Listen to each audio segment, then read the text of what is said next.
What was Pong like? Pong was awesome, dude. Did a little knob back and forth, back and forth. When microwaves first came out, were you scared of them? Absolutely. Yeah, I think we all were, right? So- It's like radiation. Like there's Yeah, it was like, don't stand in front of it. These are my only middle-aged dude jokes.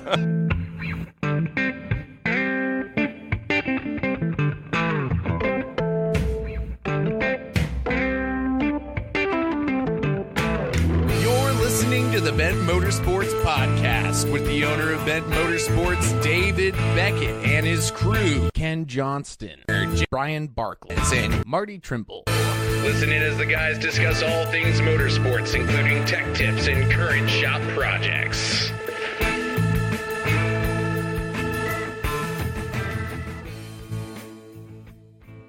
So Jokes. let's jump into this and get everybody up to speed, because what we've done here is we've kicked all the millennials out except for James, because he's the only one who knows how to run the audio equipment. Job security! And we've replaced it with the close-knit Offroad Club, which I know I'm breaking the first rule of Offroad Club and talking about Offroad Club. But let me introduce them. We've got myself, David, the mechanic, the original, right? It's been here for a while. One and only. And OG. we have James running audio for us today, which we're trying to learn so that we can take over and fire him too. We have Marty, the paper boy. Hola. Hola, Marty's over here. We have Ken, the corn binder, because he drives a Scout. Howdy. And then we have Brian, the fireman. Hello. And these are all guys who, wow. Not a 10-4 or anything like that? Not a 10-4, Roger that. Oh, yeah, they don't know. They speak in clear text. We don't want any miscommunications. So we're going to try this out and see if we can talk about some stuff you guys want to hear about, ultimately. And we do have, I can't forget, our first sponsor. This podcast brought to you by Enterprise Industrial Supply. They gave me a XX T-shirt, so officially sponsored, first time. And that beep beep beep was the millennials' phone. Rookie. My flip phone won't do that. My bad. My Nokia won't do that. Got a bunch of fully grown men staring at me like I'm an idiot right now. What was that noise, son? Well, let's start with Marty. Marty, give us a little background. Why do we call you the paper boy? What's your history? What do you drive? 411 and all that. I am a general manager for a paper distribution company. Dunder Mifflin? Let's just get the jokes out right now, guys. Pretty much, yeah. Which one are you? Michael Scott? No, Are you I'm Jim? Steve Carroll. I'm You just are, not right? as funny. Just not as funny, Right. as far as you know. Right. That's what she said. Driving a 2005 Jeep TJ Rubicon, and the only new stuff that goes on it are what Dave has already put on his Jeep. Right? Because I've already figured out what's Right. good or bad. Smart. Yeah. I'm smart. We share parts on the trail. What's your favorite part about your Jeep? My stereo. Yeah. Was that the first thing we put in it? Yeah. Was a stereo? Stupid. I've ridden in Marty's Jeep, and it's wicked. And we almost jumped it. And Dave fully jumped his that day, and it was beautiful. Right. It's kind of sad, though. It's not the twin stick Atlas that he's got. The stereo outranks the twin stick Atlas. Oh. Yeah, right? Well, but I didn't put the twin stick Atlas in, so I can never I'm get like past I those. can only talk about what I put in the Jeep. Yeah, but it can still be a Use it. favorite feature. But it's probably not your You know favorite what? feature because it takes you half an hour to put it in gives you gear. a lot of grief. Right. Yes. If I'm not rolling, I'm hosed. Straight cut If gears. he's not man. rolling, we all have to stop, get out Yes, of our but Jeep, you're- and go push him backwards so Exactly. that he can get it into four-wheel drive. Yeah, it happens. Exactly. It happens. It does. You have another car, though, too. You don't just have the Jeep. I have the Mustang. He's got a Mustang that's currently in the body 2000 shop. Yes, it is. We didn't have to say that. It was beautiful until it got smashed. Was Yeah. pristine. What happened? Beautiful. Some lady blue. hit me. Oh. I'm going to admit it, though. I'm aggressive in that car. It's funny in the Mustang how aggressive I am. In the Jeep, I'm like, I'll get there when I get there. Well, Low and slow. You have to be because it's a Jeep. Do the best you can. So What about you, Brian, the fireman? We need to know. Well, what do you drive? We already know you're a fireman. I mean, that's pretty self-explanatory. You like to clean things. Yes. 2013 Jeep Rubicon JK. That's a 3-inch two-door for all you people out there Yeah. because he didn't say the word unlimited. No. 3-inch lift. at 4.5. Oh, here we go with the spacer jokes already. Wait. Well, he jumped right out in front of that, didn't he? He put it right out there. Right there. Just to squash that. Can I go home now? Shortest guest appearance ever. Okay, so he's got a JK. So we've got a Marty has the same as I have, which Marty has the TJ. Mine is the TJ, but it's the long wheelbase TJ. So we call it the LJ. Brian's got a JK. Two-door Rubicon. Marty's is a Rubicon. Mine was not a Rubicon. Mine is now equivalent to a Rubicon. Just for the record, almost everything that's made mine a Rubicon has come off of it now, right? So we took out the electric sway bar disconnect. It's air actuated now. Right. The gears came out. Has 456 gears in it now. Right. So it's basically just the axles. Same locker. Same And e-locker. transfer You got the e-locker. Yeah. But I like the transfer case. Works well. Yeah. Yeah, Shit's I've smooth. never had to jump out and push it backwards. Well, at least you got a nice Dana 44 front axle, too. I mean, yeah. So what about you, Ken? What do you drive? Well, currently... This could take a while, by the way. This could take a while.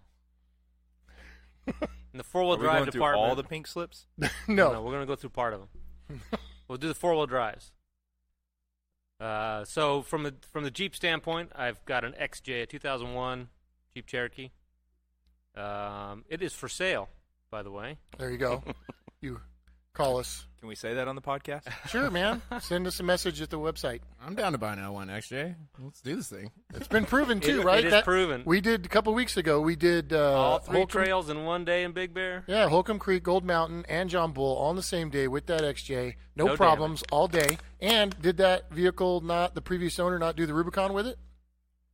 I cannot confirm that. He claimed he put about 3,000. He owned the Jeep for a year, put about 3,000 miles on it. Did all the trails in Southern California, or I should say the Southwest, that he was interested in doing, and then moved on to a side-by-side. Gotcha. So, very capable XJ. It's very capable. Lockers, air lockers, front and rear. What is the lift that's on that? It's the same as yours, right? Yeah, it's like a 4. I think it's just a 4-inch technically, but it's like 4.5 inches of lift. But you're running 33s on that still, right? Running 33s. Fenders have been cut. It's got a roof rack. Big light bar. Not a bad looking Jeep. Pretty It's a clean. good looking straight. Jeep. Is And then, but my passion is my corn binder. Right. And 1971 International Scout 2. Just got it back from the motor shop yesterday with a fresh 345. And the next project or the next detail is pulling that power steering gear out of there. Right. Power steering, the steering box. The steering box. Steering box, having that rebuilt. There's a little bit of slop and it's leaking all over. Right. I remember you were having issues with that before the engine exploded. what about the EFI? Yeah, can we deal with this squeaky steering wheel? And Well, hopefully the steering box will take care of that. Hopefully there's some tension in there that's causing that squeal and that'll quiet down. That's what I'm hoping. Well, and we're going to bolt on something's not quite right with it, so we'll see. And we're going to put a fuel injection on it now, right? That Phytech fuel injection is coming. Sitting in the garage in a box. No more getting sideways on a hill and starving the carburetor. I can pull you out. Yeah, he's done it before. actually, I've never seen him go sideways, but I have seen him endo and the back wheels come off the ground. That was intense. Yeah. Both wheels, just one. No, both wheels, pretty high. It is sprung. It's Dana 44s front and rear, 456 gears, running 35, spring over. Do not have a shackle reversal. Tops off. Got a full cage, aluminum top. It's for bimini. Door inserts. Those may go away. And but it looks. It's tall, little top heavy, little high center of gravity. Not Brian's cup of tea. Yeah, Nope. it is up there. It's pretty high. I like my wheels to stay on the ground. I don't like weight on top. That's why I took the roof off. Yeah. Get rid of that top heavy weight. Yeah. Well, you got a couple of pickups, too, that are four-wheel drive, right? I've got a 99 F250 crew cab long bed and a 2007 GMC 2500. Now, go back to the F-250. That's just no stock F-250. That is not a stock F250. You helped me do a very proud modification. 05 front end coil spring axle swap in that, and that is a totally different truck today. Right. Got rid of the leaf spring front end and put a coil and radius arm front end. Right. Yes. Yeah, that was a nice change. So you get the old engine, right? 7.3? The 7.3 with the new suspension. The way Right. Ford should have built one. they should have done. But I think that was a emissions issue. I think was Probably. I take that back. I think at that era it was the horsepower race. Oh, The okay. horsepower race. Before the diesel smogging and all yeah. that other crap came into Do play. we need to explain to James what a 7.3 is? No, you do not, sir. Okay. No, James is pretty dialed in Those on were the a little diesel before his time. Yeah, but, IDI? but that's a diesel Direct world. injected. What year? Let's talk about it. 99. 99? 73, 99. Yeah, that's the newer Super Duty. That is the newer With Super the Duty. Yeah, I like the First OBS. gen. First gens.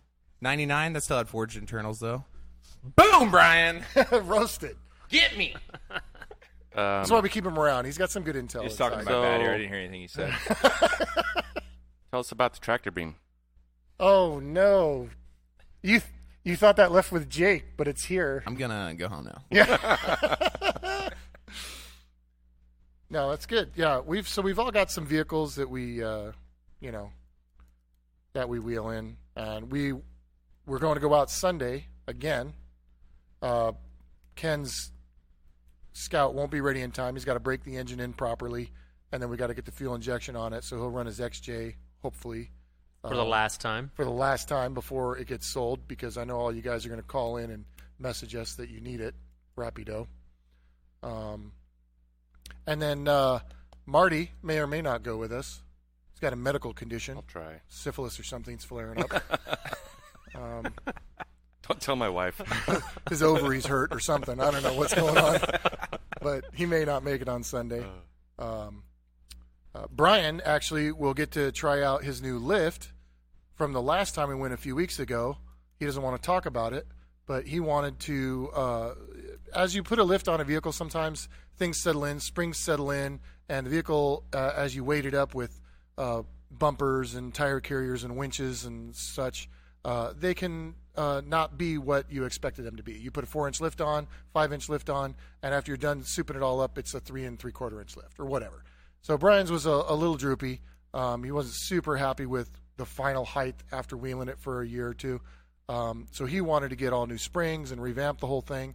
And I said, why don't you just, if you need an inch all around, why don't we just put spring spacers in all the way around and bring it back up the 1 inch to what the lift was designed for. We won't have to put in new shocks or anything because the lift was actually designed to be for that height. It's just not sitting at that height right now. So we did that, and he was pretty anti-donuts. Yeah, not a big spacer guy. So I'm hoping we go out and he does John Bull and he realizes that it's fine. Yeah, I think you said to call Ken because it was a money thing, right? I could spend $16 for spacers, or I could spend a couple $100 on springs. I think he told me to call you to get an opinion, and I was like, "There's no way he's gonna let me spend $100." So I better try the $16 spacers first. Call me, make yourself feel good about yourself, huh? Yeah. So we did it. We put the spacers in. And how does it drive right now? How do you even know? Honestly, I do know. I do tell a difference. Yeah? Over here off Mission where the railroad tracks are. Yeah. I always like to get a running start and hit that thing real hard because the Jeep would just roll through it. Uh-huh. And it still gets through it decent, but Right. it's right in the top of the valving or something. It's a little stiffer. So when I hit it, it bounces now. So I don't just float through it, but you know what? See how it does on the trail. Well, the springs are compressed more, too. He's getting further down into that, into the wines. Yeah, I'd have to look. I can't remember. Does that have progressive springs on it or not? No, they No, do not. it's just regular. Yeah. Maybe it's placebo. Maybe he thinks he doesn't Maybe. like him, so therefore he doesn't like him.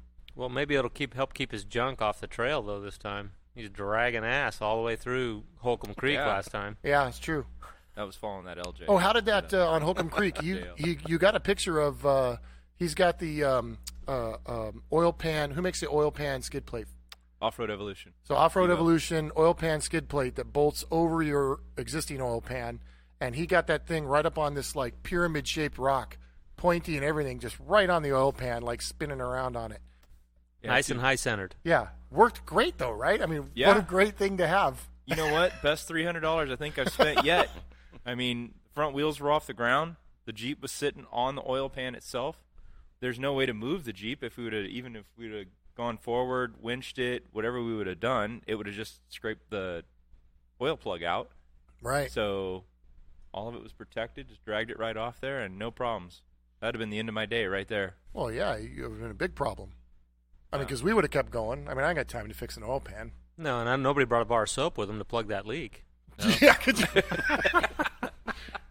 you imagine the bar of soap you would need to plug a gash where you jam the whole bar of soap in there? Golly. That's how you fix a cracked gas tank, right? Have a bar of ivory soap. You get a little split seam on your gas tank. You rub the ivory soap bar on it. It'll seal it up for a while. For a little while. James doesn't For a know those mile. tricks. I've done that. Even James doesn't know that trick. That's actually true. I didn't know that trick, but I was actually thinking it was interesting because I surf, so I have surf wax Yeah? on me, and I've used it for similar applications There you on go. my vehicle because I am a redneck. Yeah, and then there's the old, so on the last trip, too, I had some overheating issues, so I'm hoping that this time I've got a new high-flow water pump. I've got the 4.0 in mine, same as Marty, and they're notorious for... And mine. Yeah, that's right, yes. in the XJ, too. And they're notorious for overheating, so we all have the hood louvers, and well, Marty doesn't yet, but I've got a high-flow water pump and high-flow thermostat now, so I'm excited to... I'd like So to you point put out, it though, in? I had no overheating issues on my XJ that's for sale.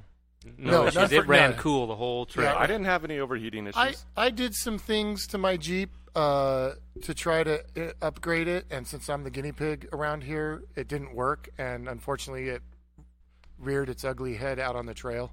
But I'm past all that. We can talk about that later. It's too fresh. The wound is too fresh. We're going to talk about last trip. You should talk about Josh.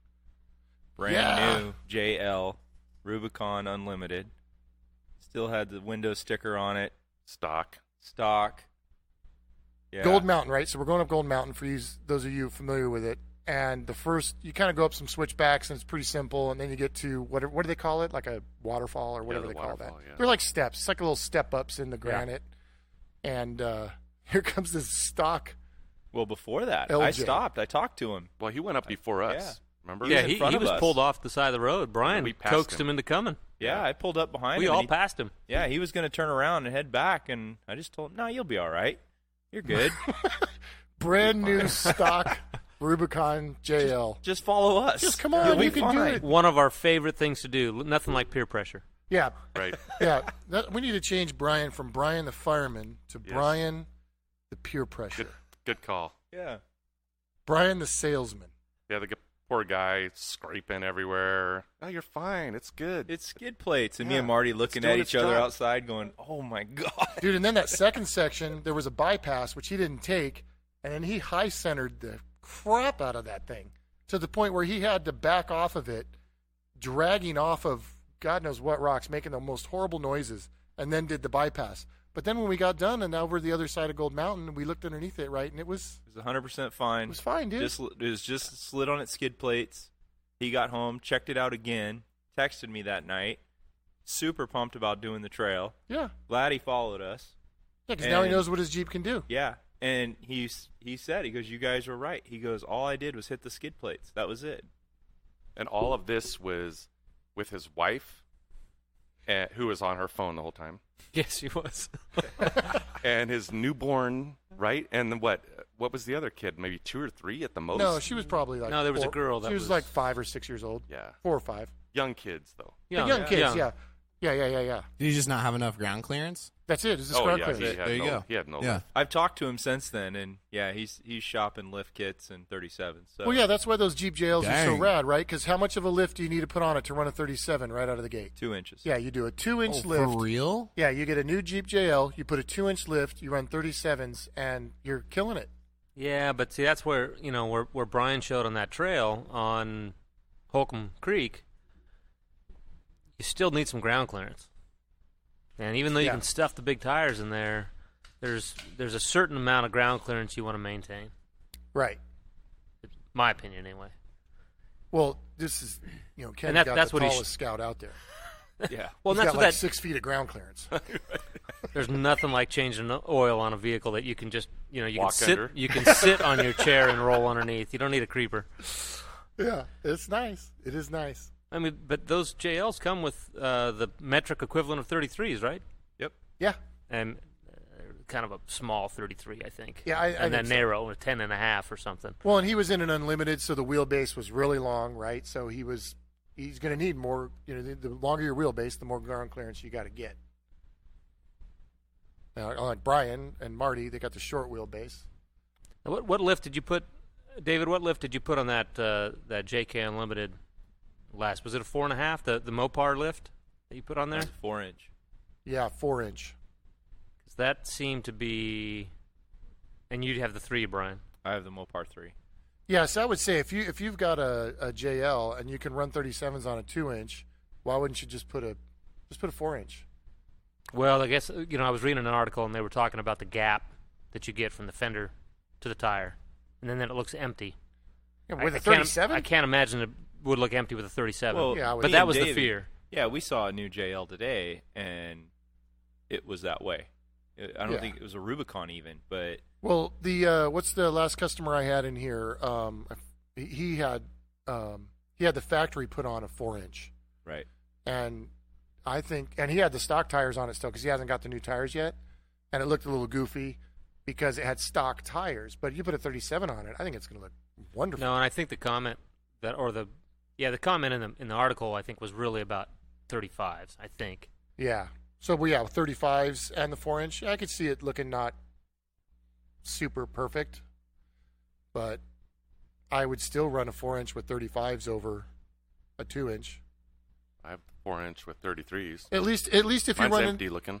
at least if you're running an unlimited, right? Because of the wheelbase. Yours is empty looking because of those big old bushwhacker. What are those things like My 12-inch fenders. bushwhacker fenders on a 285 tire? Yeah.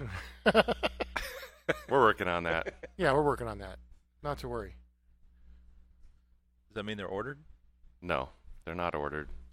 Marty's got shop credit, so he's Yeah. just waiting to Can shop his Dave way order through. them while we're doing the podcast? He can. he's got a smartphone. Yeah, I could. Yeah, we have two different situations here. We have a shop debt guy and we have a shop credit guy. Yeah. Yeah, that's pretty. That's So all right, how though. is that the high flow water pump working?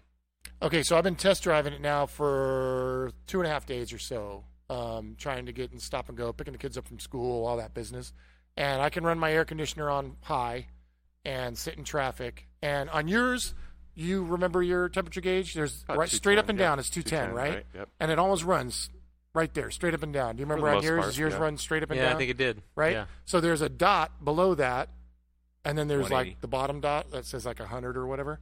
So mine runs right in between the 210 and the dot below that now, the whole time. I would like that. And I'm sure once I get out on the trail, it's probably going to want to creep up to 210, which is fine. Yeah. That's fine. But at least now it's all the time it's below that right now. So I think the high flow water pump and high flow thermostat are working. And then the electric fan, now that it's working correctly with the correct shroud, is doing its job. So we'll see. This Sunday we'll find out for sure. Mine was creeping about just coming here today, going up San Alejo. I was just above 210. Right, under load. I remember mine under load. It would go above 210, but it would still be fine. But it would run everywhere from 210 to just above 210. Yeah. So now I'm hoping to run just below 210 to 210. You know. You know, we had this conversation about the fan shroud and how your electric fan and that you weren't running a fan shroud initially. Well, I had this conversation with the motor builder for the Scout, Oh, good. and he was not excited about my fan setup, the fact that I had converted that to an electric fan, But not having a shroud. and I don't have a shroud. That wasn't his concern. His concern was the fact that, well, I just don't think they. His comment was, I just don't think they pull enough, and disappointed I didn't think about it before because I've got a shroud. I don't know why I didn't put that on when Right. we put the fan on. I didn't have it on before because I do run a 2-inch body lift, and so the mechanical fan would not line up with the factory shroud. Right. So, and what I found on my trip with you guys out there last time was that, okay, I may have had an underlying water pump issue. That being said, I had to scramble and grab an O'Reilly 16-inch fan and put it on my radiator with no shroud. And driving around town, as long as I was moving over 30, 40 miles an hour, it was fine because there was enough airflow that the fan was irrelevant. But just, going up the grade and being on the trail, it was not good. So I was under the, all the stories I've heard about, you need a shroud, you need a shroud, you need a shroud, because for that reason, right? I mean, even a vehicle, when you had your regular belt-driven fan, there's a big shroud that comes out and goes to it. Well, the motor builder was talking about how, because that mechanical fan is set back off the radiator, that shroud allows you to pull the air in from all the square footage or Correct. cubic inches, whatever, of the radiator, where that electric fan is mounted right up against it. So what is the shroud really adding? Because that fan is right up touching the radiator. Right. And I get that. And I was considering going back to the fan and fan clutch and belt driven setup that my Jeep had after my first fan meltdown. But I gotta be honest, man, with that 4-liter Jeep and how kind of, I mean, it's a little bit gutless, right? But it's got a little bit of pep. There was a noticeable difference getting rid of that mechanical fan. There was a noticeable difference in how it responds to my foot hitting the gas pedal, and I liked it. And I am going to keep trying to make it so that the electric fan works. So I bought a really expensive electric fan. I bought a really expensive shroud. It's supposed to pull way more CFM than your off-the-shelf 16-inch O'Reilly or wherever you're getting your fans. So I think if you get the right shroud and the right fan that can actually pull the correct CFM, then you'll be okay. But it's a matter of doing it right? You got to do it right. And like I've told James, and James knows from all of our other podcasts, get your own data. Go out, do it, see what happens, gather the data, and then, that's what we're doing, right? I've tried a cheap fan with no shroud. Now I'm going to go find a bitchin' fan with a bitchin' shroud. And if it doesn't work, then I'm going to go back to the way Jeep made it, which is with a clutch and a belt. I think once you find out a bulletproof way to make that happen, people are going to be really stoked on that. Yeah, I mean, there's a lot of people out there selling this stuff for it, but, I mean, as we find every day on these off-road things that we buy and put on our vehicles, they're not always what they're cracked up to be, There's a lot of crap advertising. out there. Yeah, there's a lot of Just crap hype. out there. It sucks, but it's true. I'll tell you, when I got into the JK thing, I was like, I am not going to buy a bunch of parts and then tear it apart and redo it. Not going to do that. I'm going to do it one way. I'm going to think it out. I'm going to get it done. And I'm already tearing parts off to put new stuff on. Well, what did I say when I bought my Jeep? Just empty every pocket? No, yeah. No, I said, because I remember, and they tease about every Jeep owner says this, like, I'm going to leave it stock. Well, yeah, I was going to leave it stock. I was like, nah, it's fine. I'll just leave it. And now look at me, Right. Stupid. You got to taste what that thing would do stock, and we're like, well, holy crap. Yeah, dude, stock, the thing went everywhere, and like, man, what if I soup this up a little bit? Be even better. I feel like we still haven't reached the full potential of your Jeep yet. No, next, I know. I agree. Next on the list is coilovers. So that'll be Not next. even there. Come on, you need to take this thing up like some King of the Hammers. So 1 tons? Yeah. Or at least just push it driving wise to its limits and really find where you're at. Like, I want to see you go up something that you're like, I'm not sure, because you're fully locked. Like, you got 35s, 37s? 35s. 35s, like fully locked, 4-link. You got the whole 9 yards. So Yeah. I feel like most of the things, and this is nothing against you, but I feel like most of the things I've seen you go up, I'm like, Dave's going to make it up that. Well, yeah, I mean, I'm still... You need to push the limits of the It's progression of the only sport, been built David. we're coming up on 1 year. SEMA will be 1 year that it's been built and actually been out driving. So I'm still learning what it can do, And the whole goal is to get it to the point where we can go to Rubicon and be super, like I'll feel like, okay, it's ready for Rubicon. Well, even doing Holcomb Creek, I think you had a way easier time than I did. I didn't. I got to be honest. I was having radiator issues, and my focus was on that mostly. But the whole trail, John Bull, any of them, in reality, it was not a big deal. I think you were just off your game, Brian. I was off my game because I was following David. You were leading. No, you weren't. You were David leading. was- Holcomb David Creek, was dude. You were the last. first one in the gate. When I was leading, I was trying out the new skid plates, the gnarly shocks. Brian test that said out. he was leading, and that fact was found to be false. Brian and Ken are hammered down. You know, they're getting shit done, and it's getting done now. You know, Marty and I are at the back going, you know what? I'm just gonna go ahead and tiptoe through this and get as little damage as possible. Yeah. And Brian and Ken, just so you know, are up front trying it in 2-wheel drive, first of all. And That's then when that Ken. doesn't work, they'll go, okay, How far fine. can you go in two-wheel drive? Right, and then they Come go, on. okay, fine, I'll put it in 4-wheel drive. That's my favorite game to play. Right? It's seriously, Jake and I used to do that all the time, and we'd look at our buddies, you know, with their Jeeps, and they love to just throw it in 4x just to be like, yeah, we're going up a trail, and we're literally just looking at each other going, still in 2, right? Yeah, we're still in 2. Still in 2. They're turning around looking out the windows, too, and they're like, dude, check this out. And we're like, yep, still in 2. You don't need that right When now. do we get to the hard stuff?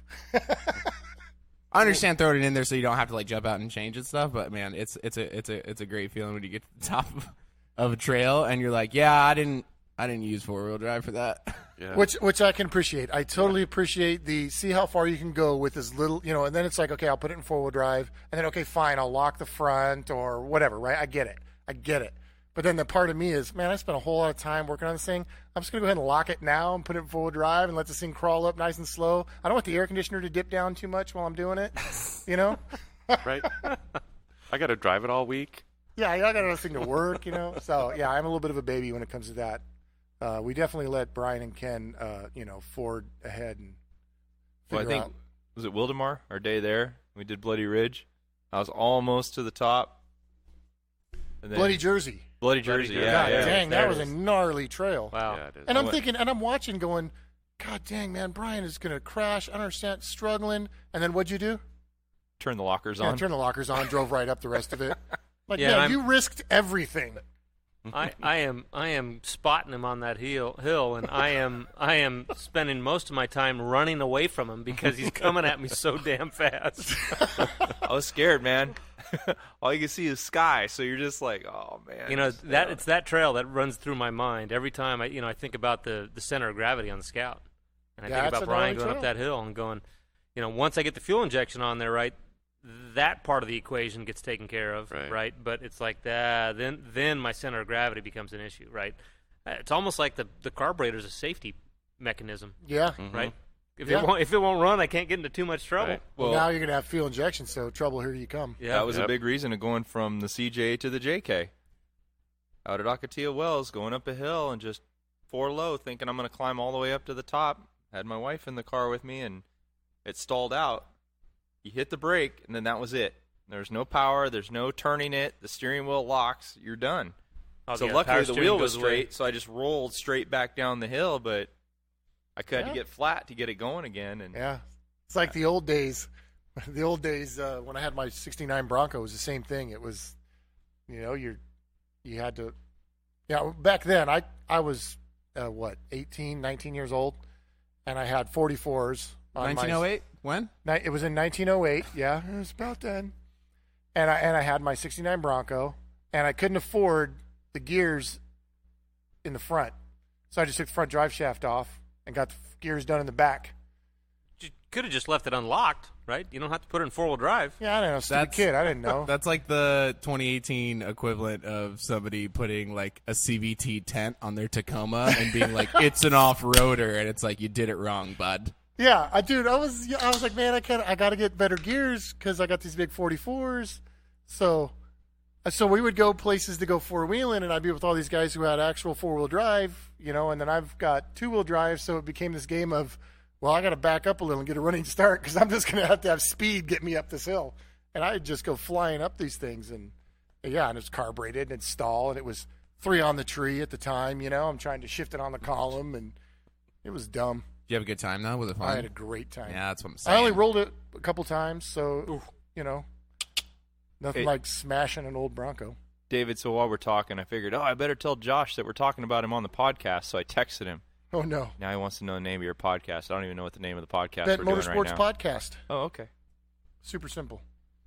So here's what I think we need to talk. What's the next upgrade? So my next upgrade, realistically, is coilovers. Ken's Scout, I think the next upgrade should be rear steer. Well, he's going to be fuel injected, right? He's got the ground clearance. If you had some rear steer, bloody jersey would be no big deal. I don't think that solves bloody jersey. Ah. No, I mean, my contemplation for the Scout's going to be, the whole reason I bought the XJ, right, was to go wheeling in Big Bear with AC and be able to roll the windows up, right? So And the family. And the family. Family doesn't really like to go with me, so we'll cut that detail Because it out. smells like gas and it's noisy as hell. Because of the route he Burnt takes. oil. Yeah. So no, we're talking about the Jeep now. Oh, the Jeep, right? Yeah, right. Right. It So- doesn't matter. Well, exactly. It doesn't matter, right? So, but you know what? It's a Jeep, and one day I'll consider a JK or a JL or something. Sure. But it ain't my Scout. So Well, you got to have the Scout for when you want to do your really hardcore wheeling and really get the experience. And then there's the light wheeling where the family will want to go, and you get the JL or the JK or whatever, and you can go out and still do a weekend of that, and it's still fun. Yeah, most of us just can't afford to have a vehicle for the family, vehicle for me. Well, we're talking vehicle Ken. for the wife. Yeah. And so why is the Scout your passion? Because when did you get it? Oh, I've been driving it since I was 16, so it's over 30 years. Right. And it's been in the family, I don't know what year. It's a 71. My dad was actually a dealer. He was an International Harvester dealer. And the vehicle went out on lease and came back in for service. And then they never picked it up, and it's been in the family ever since. So it's both. Can we say who leased it? Because I always think that's a cool part of the story. La Costa leased it. It was a sales vehicle to show lots for when La Costa was being subdivided. Nice. And they brought it in because they blew out the front end and tore it all up. And my dad drove it. Both my brothers drove it to college. I drove it to college. And being the youngest boy, girls weren't allowed to drive it. And the funny story behind that was they don't have the strength to stop it when it stalls, right? Because when it stalls, there's no power brakes. Right. So grabbing the steering wheel. well, why does it stall? Well, they had made a modification. They had put a 4-barrel intake manifold on it on the 345, and put a 4-barrel carburetor on it, and didn't put the second bowl was a 2-barrel bowl, so it didn't have a hole in it. So when I took the thing off, the reason it didn't run right is because it was always starved for fuel. How funny. Lean. So Ken is clearly our Scout, our International Harvester expert, because he's been in the game for a long time. So we should do this. Let's go to you. Every podcast will go to you for International Harvester news. What's new in the International Harvester world? What's new today? Any new products? Well, no, there's new news though. There is. Who's the mechanic from Grease Monkey, Gas Monkey? Aaron Kaufman? Yeah. He just built one. He did. He built one for the King of the Hammers in a stock class. It's a diesel. I haven't read the article yet. It was a diesel. He This built is kind one. of backfiring on us. No, it's a. No. He did though. But that's old. That's just an old. That was an old 800. It was an 800. It was an 800 that he built. Yep. For King of the Hammers. It's Shifting Gears is the name of his TV show. If you guys find it, I think it's on Motor Trend On Demand. You can find it there. I don't know what mainstream TV channel it's on, but we'd have to pay extra for those channels? maybe. I pay for all those. I don't pay for like NFL or NBA or baseball. I pay for like the motorsports channels. As much as I pay, I better get it. So we're going to Marty's house for this? Yeah.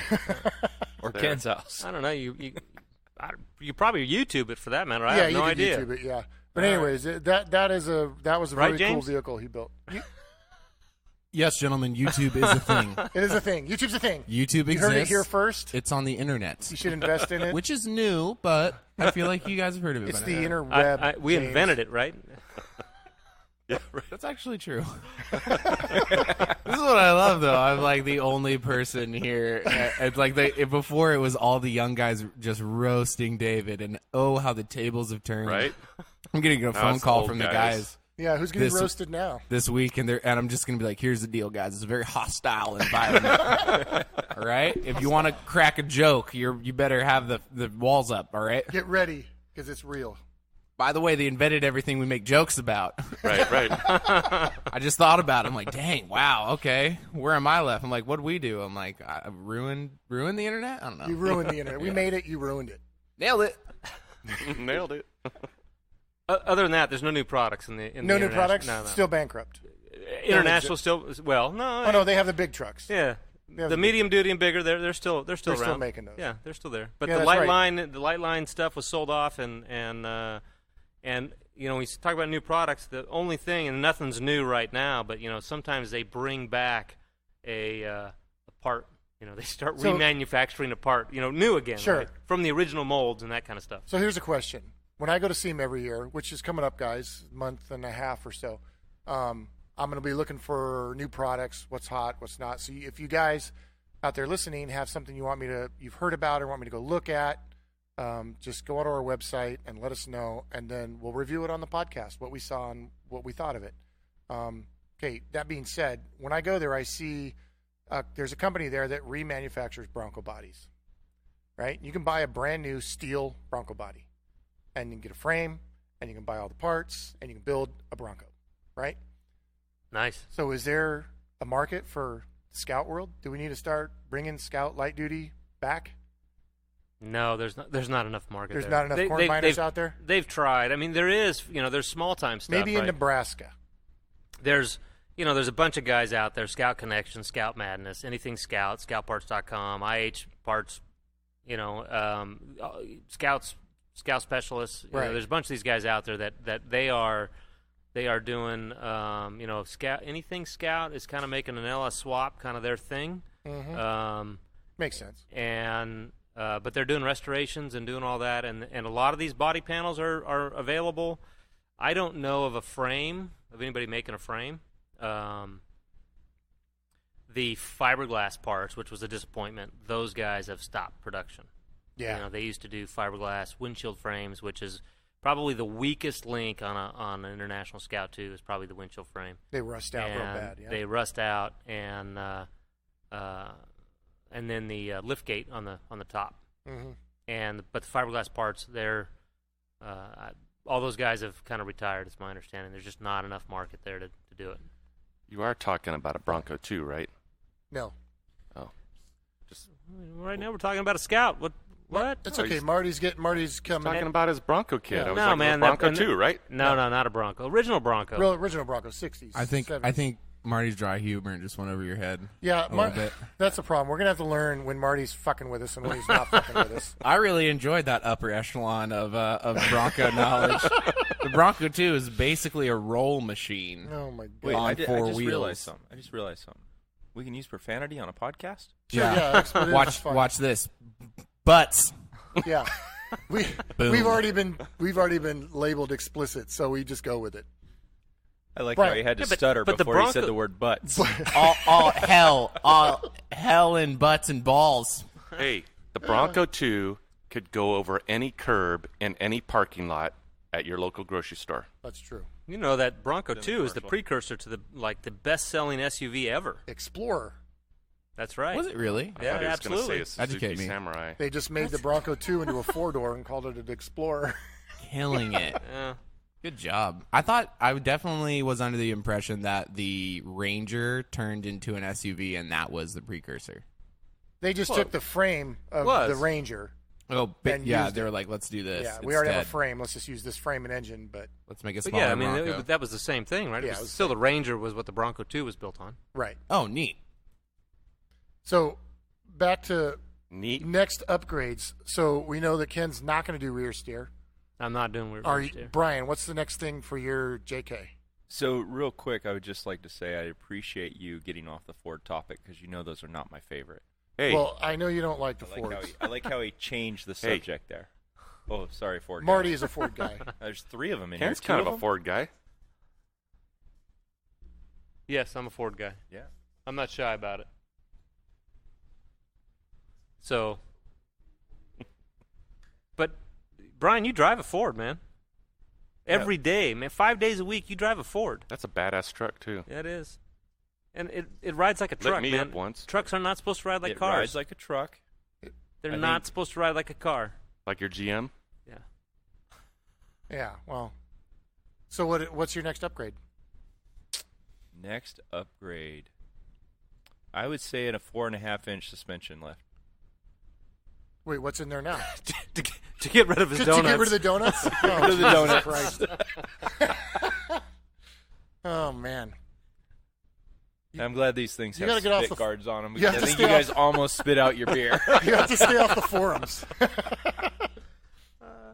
All right, so Brian's going to get rid of the donuts, and we're actually going to put... Well, you going long arm then? Yeah, if I go, I'm going to go long arm next time. Yeah. And where's the threshold for long arm? It's You 4. don't have long arm? Yeah, but No. yeah. And So you short go arm you over could do 4? You go over 4, you get into the 5-inch on the Jeeps. You gotta long arm it. I mean, for sure. I mean, a 4-inch. Now yours is a Terraflex Mopar, Mopar. and did we replace the lower arms, or were they stock? I think we Well, had. who- To, Yes. The yeah, lower so arms we already have been had to replaced. replace the arms. Once you get up to 4, you got to start fiddling with at least one set of the arms. Yeah, but he didn't change the location though, No. right? But Because it long changes- arm changes the location on the frame. Yeah, absolutely. Like mine, I basically cut off every single mounting point on my frame, started over from scratch, and put it in. Now, what did you find out? Who makes the Mopar lift? The one that I have on there, Terraflex made it. Which I don't think they do that anymore, right? No. Well, they do, but the lift has changed. Yeah, the lift is different. Right. I like So the is Mopar. license different? So they don't sell it out. Well- they don't sell it under the Terraflex name. I Correct. was trying to remember because Mopar used a different company. And I don't remember which company they used before Terraflex. So there were a few of them that were made that. But remember, mine was only made for like a year or two. I have a 3-inch. If you tried to buy a JK lift right now, you could only get a Mopar one. You could only get a 2-inch for the 2-door and a 4-inch for the 4-door. That's it, period. But I have a 3-inch on a 2-door. So they made a very limited run, pre-runner. The shocks are valved for pre-running. They came with the bump stops, things like that. Does Terraflex still make that lift? Terraflex still makes that lift. But you're going to go rock crawler, right? You're going to go like a rock crawler 4-inch or whatever. Yeah, I want to do it. Yep. With coilovers. I'm debating right now, yeah. With Brian, you're going to do it with So coilovers. They have 2 that I'm looking at. One of them is coilovers in the front, springs in the back. If I go with that one, then you can do triple bypass shocks front and rear. And you don't need any of that for a rock crawler. But he likes to haul ass Right? too. Well, Just to be clear. remember my wife drives a Polaris and we're in the Yeah, desert. yeah. I got to be able to keep up with her when she's out there. Right. So, She's short though. She can't really put that pedal all the way down. no, she can't. Well, Marty, so yours, I think the next step for yours is obvious. What? You've got badass drivetrain. You got a decent lift on it. Fender Bigger flares? tires. 35s. Yeah, Fender I need flares? bigger tires. We'll saws all I need those bead fender flares in blocks. half, and then we'll I put some need- 35s on it. So would the long arm really make anything that much better for my Jeep being the short wheelbase? Always better with the long arm. Always better. I got a lot of things on my But bucket immediate list. future, I think, is beadlocks and 35s. Yes, I would Right. support I that don't. plan. I don't disagree with that. I would help you go pick them up from the store. Yeah, there's Aren't there a there's set right here? 5 right, Right there. dude. They're sitting Yeah, right over Right there. Some guy's asking way too much for them, though. They're takeoffs. I can make a deal. I'm sorry, somebody can make a deal. I think they're well experienced, right? So yeah, no, I'm Yeah. I'm Used all and about abused. bead locks, bigger I have some tires, scratches. long arm, the high flow. High Water flow water pump. pump. We're going I to mean, find I- out this weekend. I'd really like. I always sit there driving, just watching the friggin' temperature gauge. That and the oil pressure. You watch them. I kind of hope, like in the few weeks ago when we did all 3 trails, and we got to John Bull, and everybody's asking me, "You want to go, David, or not? You've been having heating problems all day." Like I overheated my Jeep, freaking dozen times, easy, right? Popping the hood, pouring water on the radiator, trying to keep it cool. And I'm like, "Yeah, man, I'm gonna come all the way up here to not do all 3. If I grenade the engine, it just means I get to put in a stroker Yeah. or a R2.8 Well, or." That's way on the back burner. So I'm it's like, told. yeah, grenade the engine. Do I want it to grenade? No. If it did, I already got plans. Yep. The fun thing about that trip was when we did John Bull, was the group at the Gatekeeper. Yeah. when we got done, we came out the back end, and they were there. Yeah, a couple of them were there. They just wanted to see us come out. Yeah, they went around and That was waited awesome. for us to come out of it. That was fun. It was kind of funny how those guys. There was a lot of people at the gatekeeper. Yeah, there was. And they were just playing around right there. They had no intention of actually doing the trail. Right. Right. And I thought was interesting, too, is we started Holcomb Creek that day. We're out spotting each other. I mean, it took us 45 minutes to get through the gatekeeper at Holcomb Creek, right, starting our day off. Yeah. And then, several obstacles. Holcomb Creek is no joke. No. And then Golden Mountain wasn't terrible. We were spotting the new Rubicon to go through it, So, I mean, there's a lot of in and out of the vehicle, a lot of spotting, a lot of, figuring things out. A lot of cooling issues. Yeah, a lot of cooling issues. I mean, that aside, then we get to John Bull, and it's late in the day. We're all tired. We just want to hammer through the hardest trail of the day, and we're not spotting each other. We're just Supposedly. hammering down, just bouncing off. I think Holcomb Creek was the hardest trail. I think Holcomb Creek was pretty hard. Yeah. That actually surprised me because everybody talks about John Bull, Yeah.